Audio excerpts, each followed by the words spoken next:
Give it up again for Our Thing.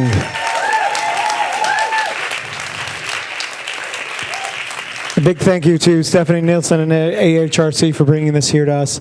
I'd like to bring up our panel. We're going to have, from Our Thing, actually, we're going to have one of the dancers joining us. Thank you so much. I have it written down here somewhere. My notes have gone crazy. I'd like to welcome the also the director of Coda, the last film that went up. Please welcome Erica Marsh.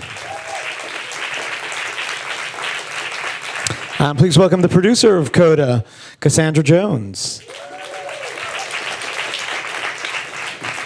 You'll recognize her from Descent. Please welcome Alice Shepard.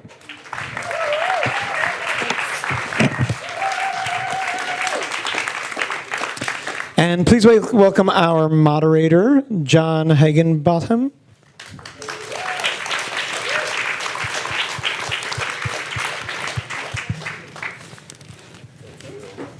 And I'm going to hand things over to you in a moment. After I just wanted to start off with one of my questions. I had mentioned earlier Oklahoma, and John is the choreographer for Oklahoma, and Ali Stroker, who is a fabulous actress who happens to be in a wheelchair, plays the part of Ado Annie in Oklahoma, the kind of love interest of too many of the guys, and I'd just love to hear from you for a moment, a little bit about your process with the choreography with Ali specifically.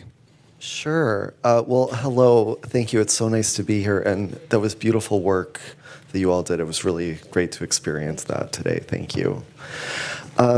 Well, so Oklahoma, is a musical from the 1940s that has been sort of reinvented for 2019. And this character that Ali Stroker plays, Ado Annie, is ordinarily played by someone who is standing, who's not sitting. And Ali, when she was hired for the role by the director Daniel Fish, she sort of met with the director and I, and we had a long conversation about what is powerful for her to do, what is uncomfortable for her to do, either physically or psychologically, what her amazing capabilities are, what her wheelchair can do, and she sort of gave us a very generous coaching and conversation. And so I would say the process of creating dance with her was extremely collaborative. It involved a lot of experimentation, and a lot of the dancing that she does throughout the show is partnering, because a lot of the dancing in this show is based on social dance forms, like Texas two-step is a big one. So Ali is often in partnership with, as you mentioned, Isaac, a series of gentlemen throughout the evening, and what I would say was it was just a great pleasure to work with her and a great pleasure to create with her, rather than sort of have my voice be the only voice in the room devising movement. Thank you. And I hand it over to you now to ask the questions. And please, I did not mention, actually, Comfort Madison, who is the dancer. Hi, Comfort. It's so cool. Yes. I really enjoyed the piece. I really did. I mean, it was just wonderful. I really think that we collaborated together, me, Stephanie, and Leslie. I love working with the group.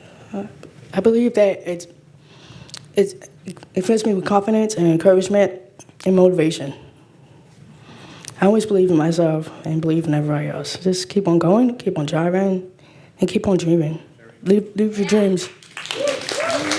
And never give up.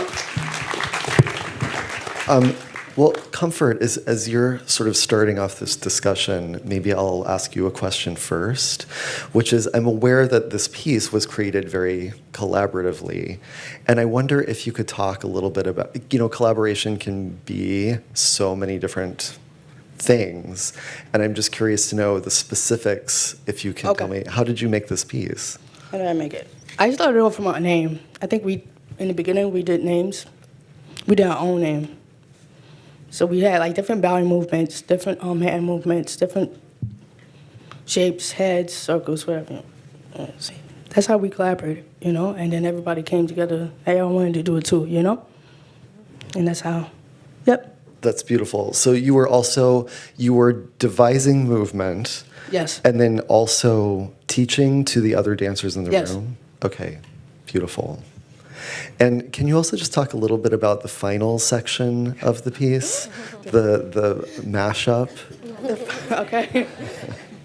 The final section, that was just pretty much us like just playing a game.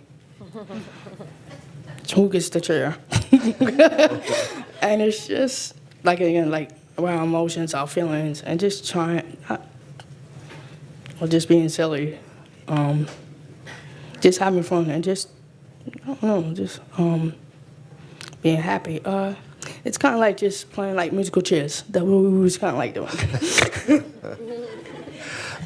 Fantastic. Thank you You're welcome. so much. Thank you. Alice, you're sitting right next to me. You're next. I am. Is that okay? Sure. So that was a beautiful documentary. That was really cool. And let me say this. I have essentially one question for each person here, and then we're going to open it up to the floor. I have multiple questions for all of you, so there's always more to ask and more to talk about than we always have time for, but I'm going to start with this question for you, which is, so your piece and the film are both called Descent. And one of the things that I was struck about it while watching is that there is all of this descent through the architecture, through the set piece that you're dancing with. But I also noticed there's this strong aspect of ascent. Oh, you know what I mean? Over and over. There's always this sort of falling action and then lifting back up to have the descent again. And I'm just curious, what for you maybe is the difference or similarity maybe between ascent and descent? Good question. What is the difference and similarity between ascent and descent? So partly I always want to say something like no up without the down or no down without the up. But I also want to be real here that the work of descending, and actually even the work of descent, is understanding and communicating to the world the pleasure of using wheels and actually the very interpretive joy of wheeling through the world, and that it's like a set of secrets that we know as wheelchair users that are in the downhill, in the turn, but also in the pushing up. And so descent engages the notion of movement pleasure, wheeled movement pleasure, and we really, really use the ramp, or the ramp actually teaches us where the pleasure in ascent is and where the pleasure in descent is. And I want to emphasize that because so many people don't understand the actual motion of the way wheels work and do their very best to deny that pleasure. There are a bunch of people who, if given an opportunity, will, without permission, start pushing me up a hill because it's not allowed for that labor to be pleasurable. It's almost not allowed for me to feel the effort and the actual work of my body. And so partly the ascent and the descent are real and equal in the work, and that the labor of moving and the freedom of moving and the pleasure of moving that you pick up on, that's intentional. And so the ascent and the descent are equal, integral, and critical parts of the work. So articulate. Thank you. Thank you. I'm asking you another question. Sure. So the architecture which is so specifically designed. I'm just curious to know,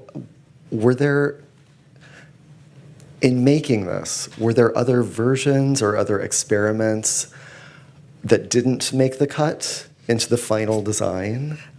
Yeah, so this was made via Sculpey and Skype. I went to Olin College and met with the students, and we went around the campus, and they had a set of research ramps that were like, how steep can you go without dying? And, Okay. well, it's a good thing to know. Yeah. Also, is it better to be flat, or is it better to curve? What does it mean to bank? But the main thing that they actually did was spend time understanding, not what does it mean to, they spent time understanding not what does it mean to just push through space, but to actually understand how wheels move. And so the ramp is architected to the movement of the wheels, and then the ramp teaches the movement of the wheels. So Sculpt, we had designs that were done literally in Play-Doh or Sculpey, and we would hold a design up over Skype, and we'd be like, no, yes, maybe. And then one day we come to the end of the semester and we approved a design, and then a student pulled an all-nighter, and 3 days later there was a completely different design that we really didn't know much about, and so literally they kept it hidden. We flew into Boston, took the train out, and literally it was on the mezzanine of the administrative building, and we took the elevator up, and they held it, and then we rounded the corner, and there was this just thing in space that we didn't even know could exist. It was incredible. Wow, so beautiful. Thank you. And if I can add one thing about it, this was designed by first-year students. And it was designed by first-year students because the professional set designers got stuck on the notion of compliance, vulnerability, safety, and all those things that limit the architectural imagination to the notion of conclusion. Not a professional set designer was willing to build a set that could actually, that we found and talked to, that would actually go beyond the ADA, that didn't have railings, that banked, that was possibly dangerous, and that was wickedly, seductively beautiful. Thank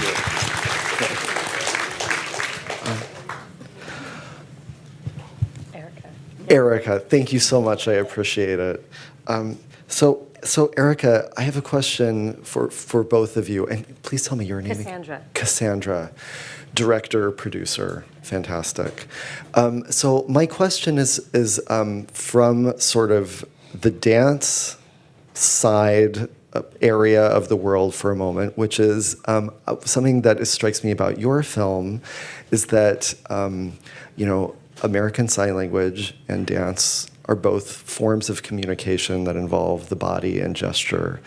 And I guess I find myself wondering where is the line between the two, and is that in any way a conversation that was had during this filmmaking process?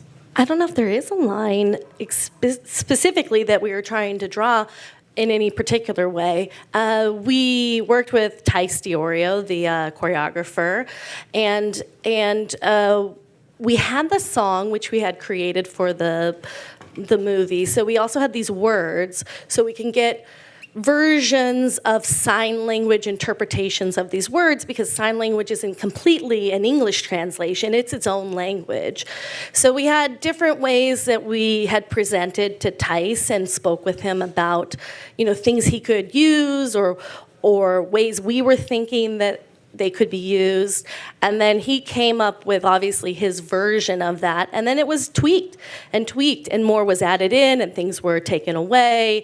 And the subtitles on there, we were finding if you didn't know sign language, you weren't even really aware that there was sign language in there, because the sign language was so intricately woven into the dance. So the lyre dance, that dance was actually a reshoot that we did to teach the audience how to see the sign language in the dance. And then we threw those subtitles in there as well over bits and pieces of the final dance. But we would assume that people, hopefully that's what came across, that people saw, and if they knew some things, they saw it specifically, or at least they thought there was more in there, there was more depth in there. So it was definitely, for us, an idea of, just like the character of Alex was trying to live within two forms, the dance had to live within two forms. It had to have things that were competing and fighting and trying to find their space to both live. Cool, thank you. Sure. And Cassandra, if I might ask you as a producer, you're trying to get the bucks to make this film exist. Any challenges or the opposite of challenges in finding funding for film with this subject matter? Well, luckily it's Erica's USC thesis film so her graduate thesis, so there's elements of funding in there. But I think the benefit from my perspective is I'm from the community. My husband is deaf. You saw him in the film. He played the father. You may have also seen him in Baby Driver, playing Joseph, the foster father there. So, and a few other television. And so being a part of the community, I was able to sort of reach out to the community, which I love the representation. There's 12 deaf actors who are in this film in either leading, supporting, or supporting extra type roles, which is great to have deaf actors playing deaf characters. As maybe you guys well know, that oftentimes representation in film isn't true representation. Sometimes they will hire an actor who doesn't represent the disability for which they are performing. So we really felt strongly about bringing that representation in. So luckily, because it's a thesis film, SAG is waiving all sorts of fees, and so we're able to get these actors and for free. It's just lovely. And so that really helps. And a lot of locations came through. You know, that dance studio came through as a donation as well to the film, which is amazing, as well as the theater. The Final Theater is a private school in LA. So we just really lucked out with being a thesis film, being able to find locations and performers who were willing to do this as a gratis project. So, yeah. So cool. Thank you. Thank you all for talking about your work. And now I think maybe we'd like to open it up to any questions that... Great. We have one right up here, sir. And I will repeat the question. If they have a mic. Hold on. Or I may not need to. Thank you. I was just wondering that dance performance that we had the pleasure of just observing, the live one, is the dance troupe entirely hearing impaired? The live one? This is for comfort, I think. Oh, it's our group. The one, Hearing- the Our dance thing? performance on the stage. Yeah, it's a hearing impaired. It's pretty much hearing. Yeah, we're hearing. No. Thank you. No. No? No, perfectly fine. Yeah. Okay,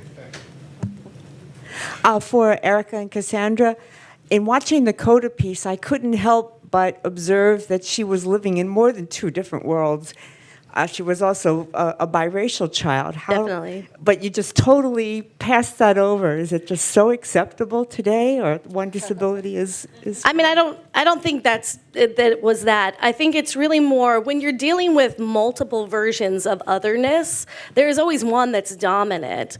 And so we learned from Cassandra's husband, CJ, who's a black man, that he identifies, if you ask him, as deaf. And that is his primary identifier. So he doesn't, I mean, obviously he knows he's a black man, but that's not his primary identifier. So we wanted a bit of that in the movie, is that she also primarily identifies herself as a coda, not as a biracial person. That is a secondary qualifier for her. Perhaps maybe there are other people in this room that have a primary qualifier for themselves, and then they have these other ones that maybe other people see and identify first for them, but not how they identify themselves. Thank you so much. Alice, can you speak to that? Sure. Is there something that I felt like maybe there was something you wanted to say that. I would love to, ask the question differently and think through the notion of what is intersectionality, because disability doesn't just live in one space. And, it's kind of interesting the way that race surfaces, in this conversational moment. And with the question of one person saying, is it acceptable to be biracial? Well, I mean, as a multiracial person, I would certainly hope so. Other perhaps I should leave. But there's a way in which I think we are unaccustomed to understanding the intersections and the resonances of these things, such that society will identify one primary thing for us, without actually understanding or that there are multiple levels of multiple kinds of ASL, and that there are multiple dialects and languages that go across race and class, and that disability itself registers differently in different communities of color. And so the intersections of race and disability, I have to say, come up complexly. And the way in which we identify is maybe not to be, to advance the conversation in complicated ways, which is to take out the assumption that disability is the primary identifier and open ourselves to the question that we might want disability or have been accustomed to disability being the primary identifier. And note that that is also different when dealing with language communities, because cultural and language communities identify differently from disability communities sometimes. So all of those things are in play differently. Thank you, Alice. Thank you, Stephanie. I noticed one residing theme in all three of the pieces seemed to be the senses and how people with various disabilities understand the senses from a different vantage point than a neurotypical, someone without a major disability. And so I guess my question is understanding things like music and dance as a therapeutic and learning an artistic tool for people with varying disabilities. How can we understand how best to reach all, particularly young people trying to find themselves and their own minds and their hearts and souls through the varying senses and the interweaving of senses? Anyone on the panel want to sort of lead off with an answer? You should. I guess it's hard for maybe society to accept people with disabilities, but I guess they have to accept who we are, and I guess we have to accept our abilities and be comfortable in our own skin, and find different ways how to just work together, Comfort, may I ask you, when did you start dancing? I started dancing, oh my gosh, years ago, maybe 2003. Okay, and what led you to your first dance experience? What led me to my first time? I met Leslie at his dance studio in Brooklyn called Dance Wave. Huh? Did your parents enroll you there? Did you? No, I got enrolled by HRC. So, my parents, yeah.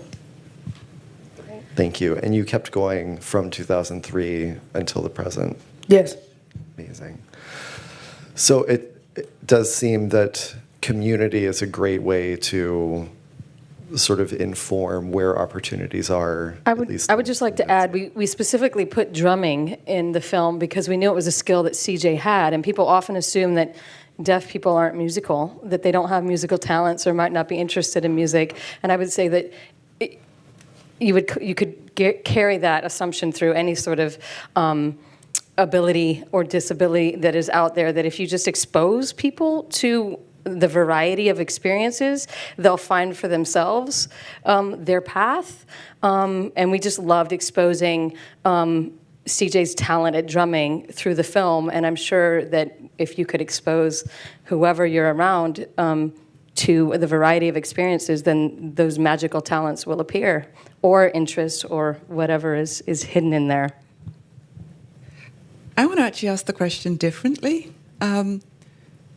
What if we assume that art is not therapy?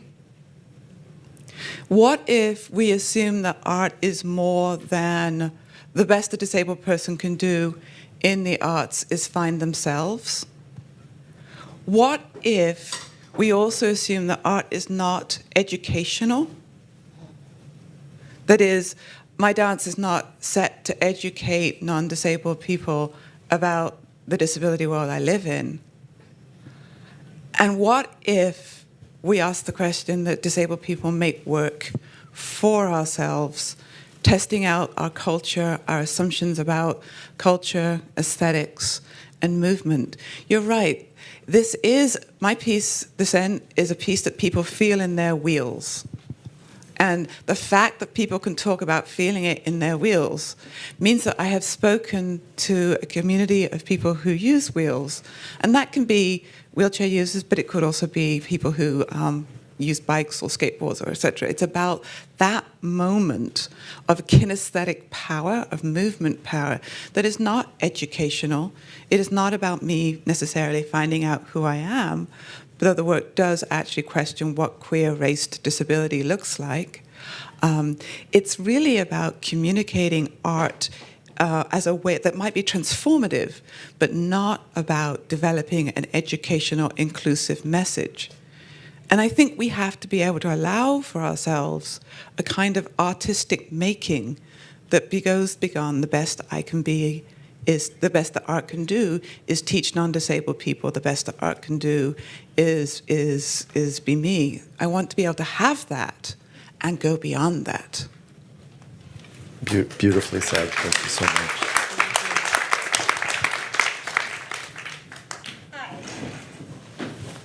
Hold on. Oh, we got a mic coming your way. No, I'm sorry. Hi, everyone. I came up from Philadelphia for this festival specifically to support and enjoy, and there's a Yiddish word, kvel. It means burst my chest out with pleasure at everything that's deaf-centric, because that happens to be my 50-year experience for a variety of reasons. What I felt today at seeing this program was universality. And there's an expression that has popped up recently in the internet sphere, a term that's beyond what's become the usual now, which is representation and intersectionality and unpacking and privilege. These things are slowly becoming the lexicon of the masses and important in every way. But there is another phrase that has been popping up, I would say, that my heart connected to, which is puzzling at first, but totally clear. And the phrase is inspiration porn. I don't know how many people in here have become familiar with that, but it's a very serious and relevant discussion to be had in this and every other setting going on in this country and this world, really. It started for me, she wants me to finish, it started for me with all these videos that pop up saying, oh, look at this deaf child learned how to speak. How wonderful. My heart would rip apart when I see that. Really? That's just the beginning of this conversation.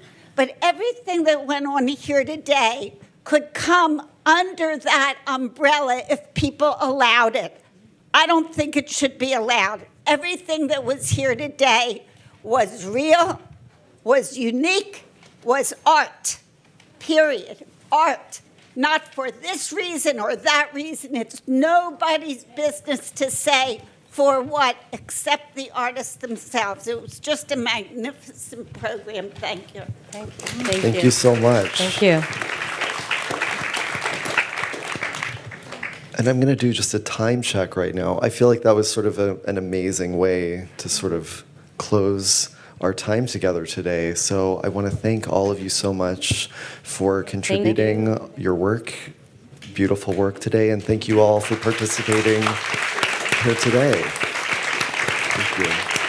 Thanks so much, folks. We have another shorts program starting at 4:30, so you're welcome to stick around, but go get a coffee and then come back and join us tonight.